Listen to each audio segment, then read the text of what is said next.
Доброго времени суток. Меня зовут Сергей. Я автор рассказов, представленных на этом канале в подкасте «Мои рассказы».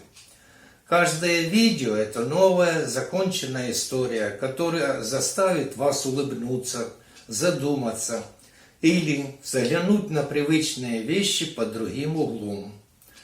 Включайте подкаст, подписывайтесь и погружайтесь в мир авторской прозы. Тексты рассказов озвучивает Светлана. Приятного просмотра, прослушивания. Ждем ваших подписей и комментариев. Великая афера Терезы Юмбер. Глава 1. Скорость. Колеса поезда Париж, Мадрид стучали слишком громко. Или это мне казалось? Каждые 3 секунды глухой, вибрирующий удар, от которого вздрагивали стекла в купе. Тутук. Тутук. Для всего мира это был просто ход локомотива, уносящего пассажиров в ночную темноту. Но для меня этот стук превратился в навязчивый кошмар. Стоило мне закрыть глаза, и я видела, как точно с таким же звуком, тяжелым, безжалостным, железный лом судебного пристава прямо сейчас вонзается в стальную обшивку моего сейфа на авеню Гранд-Арми. Удар. Еще удар. Скоро они сорвут запоры. Я сидела в углу роскошного купе первого класса, наглухо закутавшись в дорожный плащ, словно это могло защитить меня от неминуемого. На столике остывал чай. Я не прикоснулась к нему. Мои пальцы, до крови оцарапанные в спешке, судорожно сжимали ручку дорогой дамской сумочки, где лежали билеты на чужое имя. 20 лет. 20 лет великие мужи Франции, министры, судьи и самые прожженные банкиры Парижа заискивали передо мной. Они снимали цилиндры, целовали мои пухлые, крестьянские руки и предлагали мне миллионы, лишь бы я удостоила их своей улыбки. Они верили каждому моему слову. Точнее, они верили огромному стальному шкафу, который стоял в моей гостиной. Я опустила руку в карман плаща, и пальцы наткнулись на какую-то мелочь. Я вытащила ее на свет. На моей ладони лежала обычная металлическая пуговица, оторвавшаяся от старого жакета, и потертая медная монетка. Я не выдержала и тихо, горько усмехнулась. Поезд уносил меня в Испанию, к позорной эмиграции, а великий Париж в этот самый час замер в ожидании сенсации. Они думали, что в моем сейфе лежат 100 миллионов франков покойного американского магната Кроуфорда. Глупцы. Все мое наследство прямо сейчас умещалось на моей ладони. Пуговица и монета. Мой выдуманный замок рухнул. Но, боже, как красиво он стоял. Я откинула голову на мягкую спинку сиденья и закрыла глаза. Стук колес стал тише, уступая место другому звуку, свисту сухого ветра над выжженными холмами моей родной провинции Ош. Память упрямо уносила меня назад, в удушливую пыль детства. Туда, где маленькая Тереза Дориньяк впервые поняла, в этом мире ты либо рождаешься золотой ложкой во рту, либо выковываешь ее сама. Из чистой, непоколебимой лжи. Глава 2. Уроки великого безумца. Мой отец сидел у камина в нашем покосившемся доме. В комнате пахло сыростью, дешевой капустной похлебкой и старыми, подгнившими яблоками, но мосье Дориньяк этого не замечал. В его глазах горел тот самый огонь, который позже зажжется в глазах моих парижских кредиторов. Огонь чистой, незамутненной жадности к несбыточному. На грубом деревянном столе стоял потемневший от времени сундук. Отец водил пальцем по трещинам на крышке и шептал: «Потерпи, Тереза. Наш род происходит от великих испанских грандов.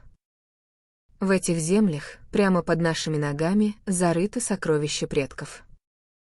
Нам нужно лишь выкупить соседский холм, и мы вернем себе былое величие.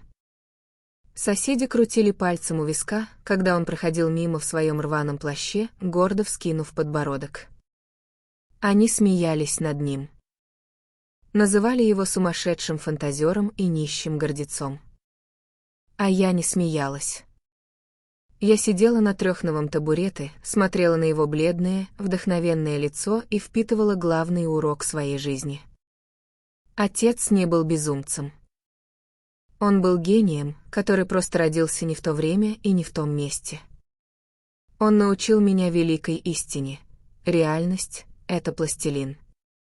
Из нее можно вылепить все, что угодно, если твоя собственная вера крепка, как гранит. Люди несчастны в своей серости, они до тошноты устали от цифр в расходных книгах и вида навозных куч за окном. Они жаждут сказки. И тот, кто сможет эту сказку им подарить, станет их хозяином. Моя первая самостоятельная проба пера случилась, когда мне едва исполнилось 16. Мне до смерти надоело ходить в обносках моих старших сестер. Мне хотелось шелковых лент и внимания, которые деревенские парни дарили дочкам богатых лавочников. Но как привлечь взгляд, если на твоем платье больше заплат, чем ткани, а лицо не блещет той изящной ангельской красотой, от которой мужчины теряют голову? Газеты потом назовут меня дурнушкой. Что ж, я никогда не была слепой и, глядя в мутное зеркало, видела свои широкие скулы, крупный нос и плотную фигуру крестьянки. Но я знала то, чего не знали местные красавицы: мужчинами управляет не похоть. Ими управляет тщеславие и ожидание выгоды. Я собрала своих подруг на опушке леса, оглядываясь по сторонам с самым таинственным видом, прошептала: «Моя тетушка из Тулузы смертельно больна. У нее нет детей, и на прошлой неделе ее поверенный тайно приезжал к моему отцу. Все ее состояние, огромный каменный дом и 40 000 франков, завещаны мне. Но если об этом узнают кузены, они опротестуют завещание. Мне нужно задобрить нотариуса, чтобы он зафиксировал бумаги до ее кончины». Мой голос не дрожал. Я смотрела им прямо в зрачки, и в моих глазах они видели не бедную Терезу, а будущую богатую наследницу. Они затаили дыхание. «Мне нужно всего 30 франков, чтобы купить нотариусу подарок», — продолжила я, понизив голос до шепота заговорщика. «Тот, кто поможет мне сейчас, получит в 10 больше, когда я вступлю в право. И, конечно, станет самой почетной гостьей в моем новом доме». На следующий день у меня были эти деньги. Подруги обобрали своих матерей, притащили мне свои скромные сбережения и смотрели на меня с таким благоговением, какого я не видела даже в церкви по воскресеньям. Лавочник, прознавший про тулузское наследство, в тот же вечер без единого сантима залога отдал мне лучший отрез голубого шелка для платья, низко кланяясь в пояс. Я сшила это платье сама. И когда я шла в нем по главной улице Оша, шурша юбками по дорожной пыли, я впервые почувствовала эту пьянящую, почти божественную власть. Вокруг меня ничего не изменилось, отец все так же искал призрачные клады, а в карманах свистел ветер. Но мир вокруг меня уже прогнулся. Я создала золото из нескольких слов. Провинция стала для меня слишком мала. Мне нужен был Париж. Но чтобы завоевать столицу, одного шелкового платья и тулузской тетушки было недостаточно. Мне нужен был таран, который выбьет двери в высшее общество. И этим тараном должно было стать громкое имя. Глава 3. Париж берет дань верой. Париж встретил меня оглушительным грохотом пролеток, блеском витрин больших бульваров и высокомерным холодом, от которого перехватывало дыхание. Я стояла на перроне вокзала, провинциалка в шелковом платье собственного пошива, с парой франков в редикуле и голодным блеском в глазах. Столица была переполнена такими, как я, девицы с миловидными личиками штурмовали театры и постели богатых покровителей, надеясь выбиться в люди. Но я знала, красота – товар скоропортящийся, а конкуренция на этом рынке слишком высока. К тому же, парижские зеркала безжалостно подтверждали то, что я и так знала. На фоне утонченных столичных кокеток с их фарфоровой кожей я со своей плотной фигурой, широким лицом и резким южным говором выглядела как кухарка, сбежавшая с кухни. Но я приехала сюда не торговать собой. Я приехала покупать этот город. Мои первые шаги были похожи на партию в шахматы, где у меня не было ни одной фигуры, кроме безумной дерзости. Я сняла крошечную, холодную комнатку под самой крышей, но все свои скромные сбережения тратила на две вещи – утренние газеты и билеты в оперу. Мне нужно было изучить врага. Я сидела на самых дешевых галерках, впиваясь глазами в ложе бенуара, где восседали те, кто правил Францией. Я смотрела, как они двигаются, как поправляют монокли, как фальшиво улыбаются друг другу. И я поняла их главную уязвимость. Они были сыты. Им было скучно. Но больше всего на свете эти люди с громкими титулами и пустыми карманами боялись потерять свой статус. Париж конца XIX века дышал спекуляциями. Все вокруг бредили акциями, займами, панамскими рудниками и легкими деньгами. Это был идеальный бульон для моей будущей магии. Для начала мне нужно было легализоваться в их мире. Маленькая Тереза Дориньяк из Оша никого не интересовала. Поэтому я начала распускать слухи через модисток и служанок, главных разносчиков столичных сплетен. Я не кричала о своем богатстве, нет. Я действовала тоньше. Я приходила в дорогие лавки на Вандомской площади, долго и придирчиво выбирала кружево, а когда дело доходило до оплаты, картинно всплескивала руками, обнаружив, что забыла чековую книжку в отеле. При этом я оставляла лавочнику визитку с вымышленным адресом и как бы невзначай обрывала разговор на полуслове, заметив: «Ах, простите мою рассеянность». Мой поверенный из Тулуза завалил меня бумагами по поводу раздела португальских виноградников покойного дяди. Совершенно некогда спать. Я говорила это так обыденно, с такой скучающей миной человека, утомленного миллионами, что у лавочника округлялись глаза. Мой резкий провинциальный выговор в одно мгновение превращался в глазах парижан очаровательную эксцентричность очень богатой южанки. Мне начали верить в кредит. Оказалось, что в Париже, если ты должна модистке 100 франков, ты бедничка. Но если ты заказываешь наряды на 1000, не торгуясь, и лишь небрежно обещаешь рассчитаться после окончания судебных формальностей, ты почетная гостья. Я создала вокруг себя облако недосказанности. Я нанимала лучшие экипажи на последние гроши, чтобы просто проехать по Елисейским полям, высокомерно глядя на прохожих. Столица заглотила наживку. Появился слух о загадочной, невероятно богатой мадмуазель Дориньяк, которая ведет какие-то сложные международные дела. И вот тогда на моем горизонте появился Фредерик Юмбер. Его отец, Густав Юмбер, был сенатором и бывшим министром юстиции Франции. Их имя гремело, но, как это часто бывало в те годы, за громким фасадом скрывались огромные долги и страх перед разорением. Фредерик был бледным, романтичным молодым человеком, совершенно не приспособленным к жизни. Когда мы познакомились на одном из благотворительных вечеров, куда я прошла по поддельному билету, он посмотрел на меня как на спасительный круг. Я не кокетничала с ним. Я говорила с ним о политике, о праве, о миллионных сделках, уверенно, жестко, как равная. Я видела, как в его глазах удивление сменяется восхищением.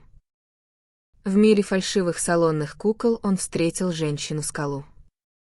Поезд качнулся на стыке путей, возвращая меня в холодную реальность купе. Я посмотрела в темное окно. Фредерик, мой бедный, преданный Фредерик. Он так и не узнал, что в день нашей помолвки я ввела его в дом, построенный на зыбучем песке. Но именно его фамилия дала мне то, чего мне так не хватало — абсолютную неприкосновенность. Кто посмеет сомневаться в честности невестки самого министра юстиции Франции? Сцена была готова. Актеры заняли свои места. Оставалось лишь придумать главный спектакль, который заставит содрогнуться всю финансовую элиту. Спектакль под названием «Миллионы Роберта Кроуфорда».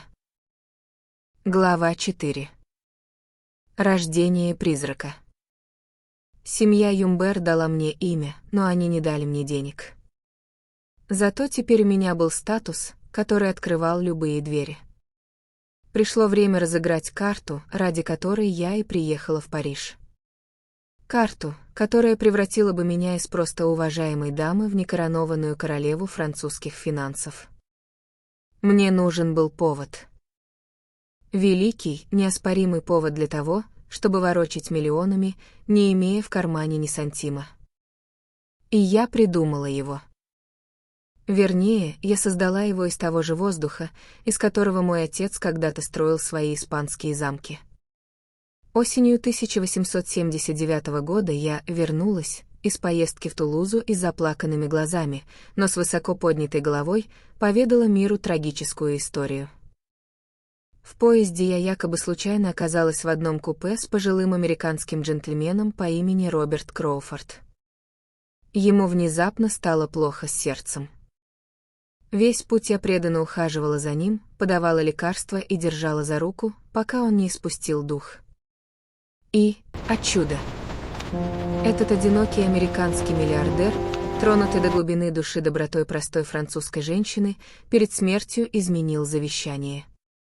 Он оставил мне все. 100 миллионов франков. Когда я впервые произнесла эту цифру вслух, у моего адвоката пересохло во рту. 100 миллионов франков. В те годы это были не просто деньги, это была власть, способная покупать правительство и менять ход истории. Но я понимала, если я просто скажу, у меня есть 100 миллионов, мне не поверят. Банкиры потребуют показать деньги, нотариусы запросят выписки со счетов в Нью-Йорке. Ложь должна была быть защищена броней, которую никто не захочет пробивать. И я создала эту броню. Я придумала Кроуфорду 2 племянников, Роберта и Генри. Племянники, разумеется, тут же узнали о завещании, подали на меня в суд, требуя аннулировать бумагу в пользу законных наследников. Это был гениальный ход, отзвуки которого до сих пор заставляют меня улыбаться здесь, в полумраке летящего в Мадрид поезда. Я создала идеальный юридический тупик. Судебный процесс начался, и по законам Франции до его окончания все 100 миллионов были заморожены. Их нельзя было потрогать, нельзя было перевести в другой банк. Но права на них были официально зафиксированы в судебных реестрах. В моей парижской гостиной на авеню Гранд-Арми появился он. Огромный, массивный стальной сейф, окованный железом, с 3 хитроумными запорами. Я лично закрыла его перед лицом адвокатов и заявила: «Господа, здесь, в закрытом сейфе, лежат все ценные бумаги, акции и золото мистера Кроуфорда. До тех пор, пока суд не вынесет окончательный вердикт между мной и племянниками, этот сейф не может быть вскрыт. Таков закон. Но я владелица этого здания, и я гарантирую его сохранность». Я помню, как прожженные парижские банкиры приходили в мой дом. Они пили мой чай, курили дорогие сигары и завороженно смотрели на этот стальной шкаф. Они видели в нем не железо, они видели в нем божество. Тогда-то и началась моя настоящая магия. Я приходила к председателю крупного банка, садилась напротив него, устало вздыхая, говорила: «Ах, эти суды! Племянники Кроуфорда снова затягивают процесс. Мои 100 миллионов заперты в сейфе, а мне прямо сейчас нужно выплатить жалования слугам и содержать мои замки. Мне нужен скромный заем. Всего 2 миллиона франков. Под залог моего будущего наследства. Банкир смотрел на меня.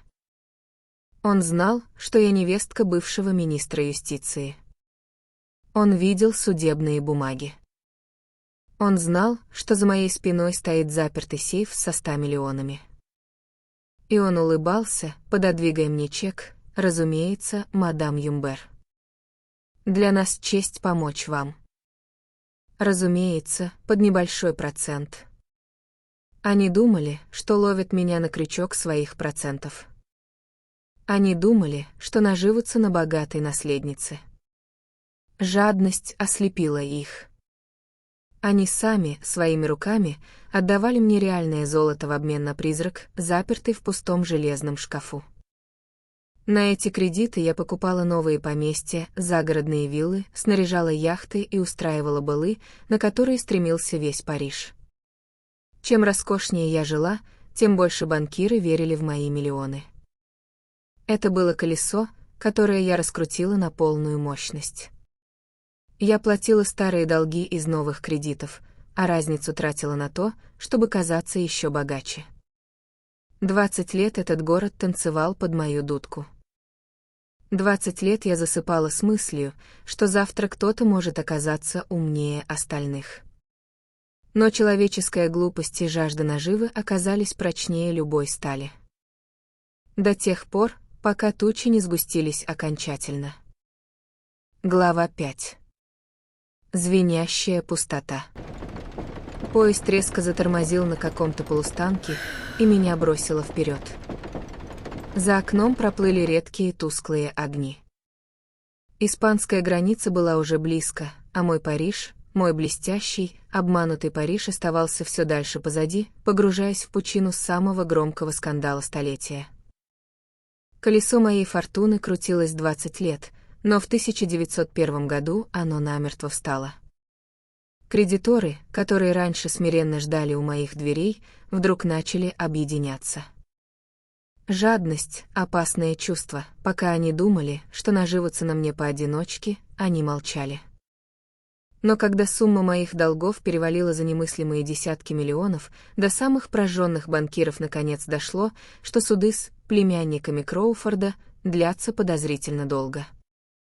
Слишком долго для обычной юридической тяжбы. Судебный пристав, мосье казначей и целая свора адвокатов добились официального предписания — вскрыть сейф. Я помню тот последний вечер на авеню Гранд-Арми. В доме пахло воском, дорогим парфюмом и страхом. Фредерик ходил из угла в угол, заламывая руки. Он бредил честью семьи, а я смотрела на него и впервые в жизни чувствовала себя бесконечно уставшей. Мне больше не хотелось лгать. Спектакль был окончен, декорации осыпались, а зрители уже требовали вернуть деньги за билеты. Ночью мы уехали. Без чемоданов, без прислуги, забрав лишь то, что поместилось в карманы и мою сумочку. А в мае 1902 года состоялся финал, который я так часто прокручиваю в своей голове. Меня там не было, но я до мельчайших деталей представляю эту сцену. Наша гостиная была забита людьми до отказа. Судьи в строгих мантиях, жандармы, бледные от предвкушения банкиры и, конечно, журналисты ведущих парижских газет с блокнотами наперевес. Все замерли. Каждый ставил на кон свою репутацию. Двое рабочих с тяжелыми ломами и слесарными инструментами подошли к моему стальному божеству. Скрежет металла о металл, наверное, разносился по всему кварталу. Удар. Еще удар. Дверь сейфа, которая 20 лет охраняла величайшую тайну Франции, с грохотом поддалась. Тяжелые двери сейфа медленно, со скрипом распахнулись. Внутренности огромного стального шкафа, под залог которого были выданы 50 миллионов реальных франков, предстали перед почтенной публикой. Там не было золотых слитков. Не было акций американских железных дорог. Не было даже поддельных бумаг. На дне этой огромной железной коробки сиротливо лежали 3 предмета: одна пожелтевшая старая газета 20-летней давности, ржавая металлическая пуговица и мелкая итальянская монета. Представляю, какая гробовая тишина повисла в этот момент в комнате. А затем взрыв. Крики, обмороки банкиров, истерический смех журналистов. В один день рухнули репутации десятков финансовых домов Франции. Им было больно не от потери денег, им было смертельно стыдно. Их, элиту Третьей Республики, 20 лет водила за нос женщина с лицом крестьянки и коробкой, в которой лежала пуговица. Поезд снова набрал ход, унося меня в ночную темноту. Меня, конечно, найдут. В Мадриде или где-то еще — это лишь вопрос времени. Будет суд, будет тюрьма, будут долгие 5 лет принудительных работ. Газеты напишут тысячи разгромных статей, а обманутые мной мужчины будут делать вид, что едва знали меня. Я опустила пуговицу обратно в карман плаща и улыбнулась, глядя на свое отражение в темном стекле купе. Пусть судят. Пусть отбирают замки и наряды. Они могут запереть мое тело, но они никогда не сотрут эти 20 лет. 20 лет, за которые простая дочка нищего мечтателя из провинции уж заставила весь мир поверить в свою сказку. Они платили мне за иллюзию, потому что их собственная реальность без моей лжи не стоила и гроша. Я закрыла глаза и заснула под мерный, убаюкивающий стук колес. На этот раз мне больше не снился лом, вонзающийся в сталь. Сейф был пуст. И я наконец-то была свободна.